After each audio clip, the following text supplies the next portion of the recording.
और रूस की सेना से मुकाबले के लिए यूक्रेन ने क्रेमाटोरिस शहर के लोगों को भी पेट्रोल बम बनाने शुरू कर दिए हैं। कुछ रोज पहले ही यूक्रेन की सरकार ने अपने नागरिकों से रूस के खिलाफ हथियार उठाने और उनसे जंग लड़ने के लिए पेट्रोल बम बनाने की अपील की थी, जिसका असर ये हुआ कि रूस की सेना ने लोहा लेने के लिए पूर्वी यूक्रेन में मौजूद क्रेमाटोरिस शहर के लोग पेट्रोल बम बनाने में जुट गए हैं। शहर में एक मकान में जो तस्वीरें सामने आई उसमें कुछ लोग शराब की बोतलों में पेट्रोल भरते दिखे, जबकि कुछ लोग पेट्रोल भरी बोतलों के ऊपरी हिस्से में कपड़ा लपेटते हुए नजर आए। एक आदमी तो पेड़ की सूखी टहनियों को छोटे छोटे हिस्सों में काटने में लगा हुआ दिखा ताकि उनका इस्तेमाल बम बनाने में किया जा सके।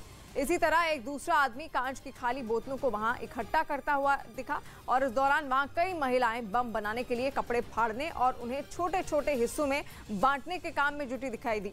देखने में ऐसा लगा जैसे वहां पेट्रोल बम बनाने की कोई फैक्ट्री चल रही हो।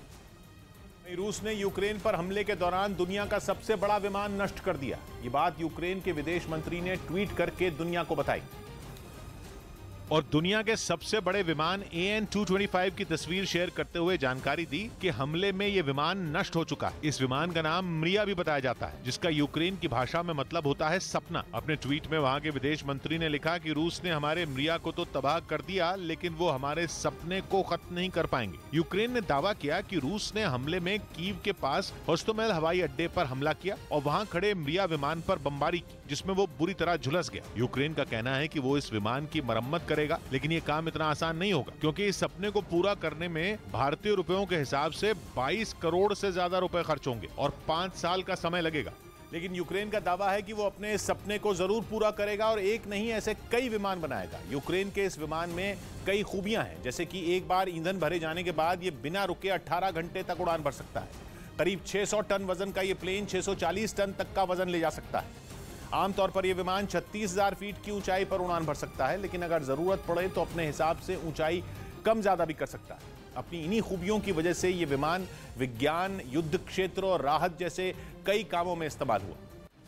और यूक्रेन की सेना ने भीषण युद्ध के दौरान रूस के टैंकों और मिसाइलों को तबाह कर दिया। इसका एक वीडियो भी यूक्रेन की सेना की तरफ से जारी किया गया है। हालांकि ये वीडियो किस इलाके का है इसका अब तक पता नहीं चल पाया, लेकिन जो वीडियो जारी किया गया उसमें रूस की सेना के टैंक और मिसाइल धमाकों के साथ उड़ते हुए दिखाई दिए। इन धमाकों से पहले वीडियो में मिसाइल और गोला बारूद से भरे रूस की सेना के 2 ट्रक खड़े हुए नजर आए। तभी यूक्रेन की सेना ने मिसाइल दागकर एक ट्रक को उड़ा दिया। इस दौरान वहां रूस की सेना का एक जवान भी खड़ा था, जो हमले के बाद वहां से भाग खड़ा हुआ। इसी तरह का एक दूसरा वीडियो भी जारी किया गया, जिसमें यूक्रेन की सेना ने मिसाइल की मदद से रूस के एक टैंक के परखच्चे उड़ा दिए। टैंक पर मिसाइल से हुए इस हमले के बाद वहां धुएं का गुबार छा गया। उधर 5 दिन से रूस के सामने मोर्चा संभाले यूक्रेन की मदद के लिए दुनिया के कई देशों से हथियार भेजे गए। रोजाना बीतने के साथ ही एक दिन बीतने के साथ ही रूस के साथ यूक्रेन का युद्ध और खतरनाक होता जा रहा है, क्योंकि यूक्रेन में रूसी सैनिकों के हमले बढ़ते गए। यूक्रेन की राजधानी कीव और वहां के दूसरे बड़े शहर खार्किव में जंग ने भीषण रूप ले लिया। ऐसे में यूक्रेन की मदद के लिए दुनिया के कई देश सामने आए। स्पेन से भी यूक्रेन के सैनिकों की मदद के लिए सामान भेजा गया। स्पेन की राजधानी मैड्रिड के एक एयरबेस पर खड़े A400M मिलिट्री एयरक्राफ्ट में यूक्रेन भेजने के लिए सामान रखा गया। इसके बाद एयरक्राफ्ट ने वहां जाने के लिए उड़ान भरी और मदद का सामान लेकर विमान यूक्रेन के पड़ोसी देश पोलैंड पहुंच गया, जबकि ग्रीस ने भी सेना के 2 विमानों से हथियार समेत दूसरा सामान यूक्रेन भेजा। वहां के प्रधानमंत्री ने यूक्रेन की अपील के बाद इसका फैसला किया और एथेंस के एयरपोर्ट पर खड़े विमान में वहां भेजने के लिए सामान चढ़ाने का काम शुरू कर दिया गया। इसके लिए सेना के कई अधिकारी और जवान एयरपोर्ट पर जमा हुए और वहां खड़े ट्रकों से उतारकर सामान विमान में रखने लगे। पूरा सामान विमान में रखे जाने के बाद वो यूक्रेन के लिए रवाना हो गया। वहां के एक अधिकारी के मुताबिक ग्रीस से यूक्रेन की मदद के लिए असॉल्ट राइफल भेजी गई। इसके साथ ही यूक्रेन की सेना की मदद के लिए मिसाइल लॉन्चर भी दिए गए, जबकि युद्ध के दौरान मुसीबत झेल रहे वहां के लोगों के लिए कंबल और खाने का सामान भी भेजा गया। वहीं जंग के मैदान पर यूक्रेन को मात देने की कोशिश में जुटा रूस सोशल मीडिया पर भी उसे बदनाम करने में जुट गया और रूस की इस चाल का पर्दाफाश फेसबुक चलाने वाली कंपनी मेटा ने किया। मेटा ने जानकारी दी कि रूस का समर्थन करने वाले कई लोगों ने यूक्रेन के खिलाफ सोशल मीडिया पर मुहिम छेड़ दी, जिसके लिए उन लोगों ने कई फेक अकाउंट बनाए और उन अकाउंट में सभी ने खुद को यूक्रेन का नागरिक दिखाया और इनकी मदद से यूक्रेन की सेना के अधिकारियों, वहां के नेताओं और पत्रकारों को निशाना बनाया। यही नहीं, फेक अकाउंट से बहुत सारे ट्वीट भी किए गए, जिनमें कुछ में यूक्रेन को पश्चिमी देशों के हाथों की कठपुतली बताया गया। और रूस और यूक्रेन के बीच छिड़ी जंग में अगले कुछ घंटे बेहद अहम हैं। इन घंटों में कुछ भी हो सकता है। अब तक यूक्रेन ने जैसे तैसे रूस की सेना को रोककर रखा है।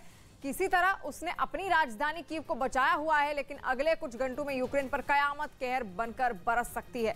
खुद यूक्रेन के राष्ट्रपति वोलोदिमीर ज़ेलेंस्की ने चिंता जताई है कि अगले 24 घंटे उनके देश के लिए बहुत बड़ी चुनौती हैं।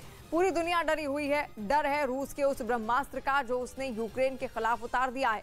माना जा रहा है कि अब पुतिन लड़ाई को लंबा खींचने के मूड में बिल्कुल नहीं है, इसलिए उन्होंने यूक्रेन की कमर तोड़ने के लिए उस पर आखिरी वार करने का मन बना लिया है। और ये आखिरी वार होगा रूस के उस हथियार से जो अमेरिका के सबसे ताकतवर और परमाणु बम से भी ज्यादा खतरनाक है। ये है फादर ऑफ ऑल बम्स, जिससे बचाने वाला कोई कवच आज तक नहीं बना है।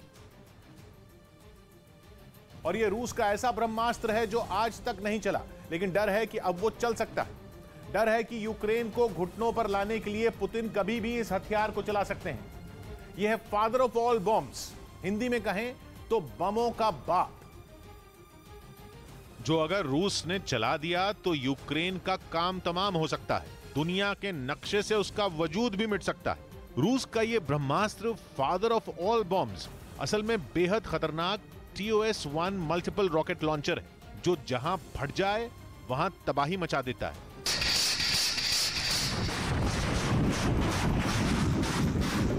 आग छोड़ते ताबड़तोड़ रॉकेटों की ऐसी बरसात कि उन्हें देखकर ही सांसें अटक जाएं। धरती ही रहम की भीख मांगने लगे। जहां ऐसे घातक रॉकेटों ने धावा बोल दिया, वहां का तो फिर भगवान ही मालिक है। ब्रिटेन की फौज ने तो चेतावनी दी है कि अगर रूस ने इन रॉकेटों को दाग दिया तो यूक्रेन में हजारों लोगों की जान जा सकती है। मगर खबर है कि पुतिन ने इस खतरनाक रॉकेट लॉन्चर सिस्टम को जंग के मैदान में उतार दिया है। अमेरिकी न्यूज चैनल CNN ने तो दावा तक कर दिया है कि उसके पत्रकारों ने 2 दिन पहले रूस के बेलग्रोद प्रांत में इस रॉकेट लॉन्चर सिस्टम को फ्रंट लाइन की तरफ जाते हुए भी देखा। बेलग्रोद रूस के पश्चिम में है, जिससे यूक्रेन की सीमा लगती है। बॉर्डर के दूसरे तरफ है यूक्रेन का दूसरा सबसे बड़ा शहर खार्किव। खार्किव वो जगह है जहां पहले दिन से ही रूस की सेना और यूक्रेन की फौज में भयानक युद्ध छिड़ा हुआ है। माना जा रहा है कि रूस ने खार्किव पर कब्जा जमाने के लिए ही अपना घातक रॉकेट लॉन्चर सिस्टम वहां भेजा है। हालांकि रूस का ये घातक फादर ऑफ ऑल बॉम्ब्स कोई परमाणु बम नहीं है, मगर परमाणु बम से कम भी नहीं। अमेरिका के पास है मदर ऑफ ऑल बॉम्ब्स, जो कि अमेरिका का सबसे ताकतवर गैर परमाणु हथियार है। उसे टक्कर देने के लिए रूस ने 2007 में TOS-1 मल्टीपल रॉकेट लॉन्चर बनाया और दावा किया कि उसका यह हथियार अमेरिका के मदर ऑफ ऑल बॉम्ब से भी 4 गुना ज्यादा ताकतवर है।